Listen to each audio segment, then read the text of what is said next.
Welcome to Lesson 7, Organizing and Updating Your Research Articles. Okay? So now your research results is validated by the supervisor. Then you publish your research results by submitting research article to the journals, to the conference proceedings. Means that the journals validated that your research is good, and the conference proceeding accepted your publication. So means that the conference organizer validate that your research result is good. And the next one is you have to organize your research article, updating your research article.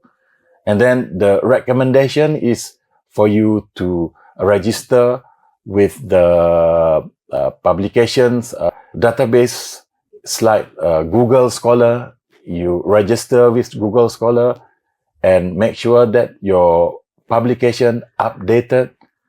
You register with ResearchGate and make sure that the article that you have published is updated in the ResearchGate.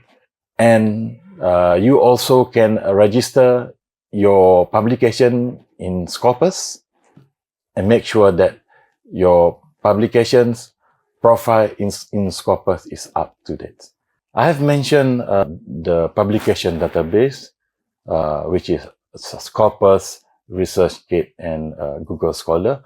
And my recommendation is for you to register with Scopus, update your researcher profile there, update your publication profile in the Scopus, and I recommend you to have Scopus because if your publication is registered under Scopus, everyone in the world will refer to your publication.